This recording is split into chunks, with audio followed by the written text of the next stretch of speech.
making those statements, but I wouldn't regard them as a credible source. Question number 11, the Honourable Paul Goldsmith. To the Minister of Education, how can he stand by his statement, "We will make sure they, tertiary providers, will get the information they need in a timely way," when 5 weeks before his free fees policy takes effect, those providers still have no idea of the mechanism for how it works? Mr Speaker. The Honourable Chris Hipkins. Mr Speaker, I reject the assertion in the last part of the member's question.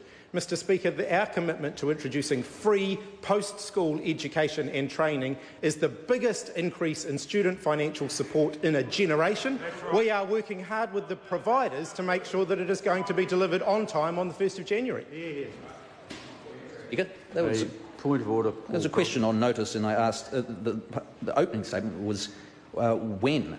I think if the member had tried listening, he would have heard that the substantive part of the question was rejected. The assertion in the end was rejected by the Minister. Supplement. Further point of order, the Honourable Simon Bridges. What's being made here, Mr Speaker, is that this is on notice, therefore you can have two parts to a question, and they do need to be answered. And the first part, the most important part, wasn't. No. If the member looks at it really carefully, it's how can he stand by something given something else? And if the given something else is rejected, then the how can you stand by is clearly unreasonable. Paul Goldsmith. Oh, Gerard Brownlee. Given in this answer? No, given at all. There's a statement by the Minister, yes. And then a question that the question goes on to follow it. Okay, let's take it really slowly.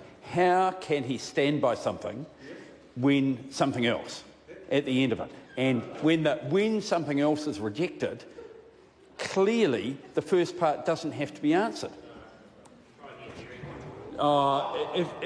I'm not having this one again. I might have explanation skills, and I'm happy to talk. No, I'm happy to talk about it to members in my office later. I'm wording this really carefully, given my history. I'm happy to talk about it to members later, but not to go over it for a fourth time. Now, Mr Goldsmith, do you want another supplementary? Mr Speaker, to the Minister. How can he be confident he has thought through all the potential consequences of the many detailed decisions he has to make about eligibility for free fees when he has allowed no time for any meaningful consultation with the sector and Parliament? Mr Speaker, I reject the assertion in the last part of that question.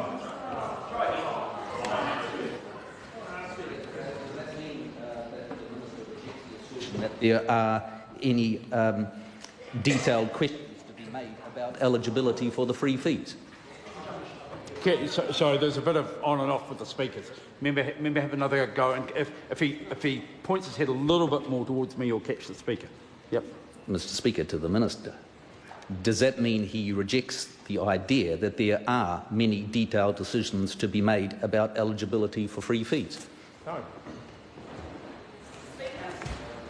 Sorry, and just for clarity, I'm going to ask the member to ask that question again and have the answer again, because I think we've just had two inconsistent answers.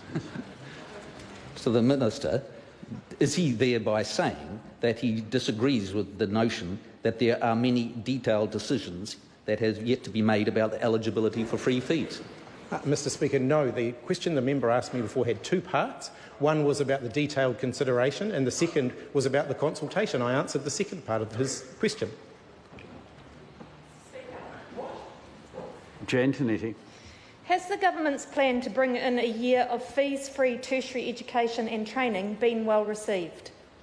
Mr Speaker, yes, generally it's been very well received by prospective students and by trainees who are overjoyed with this. However, I have heard concerns, Mr Speaker, that people who currently feel locked out of post-school education and training because of the cost might be encouraged to take it up, and they might gain some valuable education and skills that might improve their employment prospects. Mr Speaker, this government is going to back them to do just that, and I'm sure one day the National Party will rediscover their aspiration.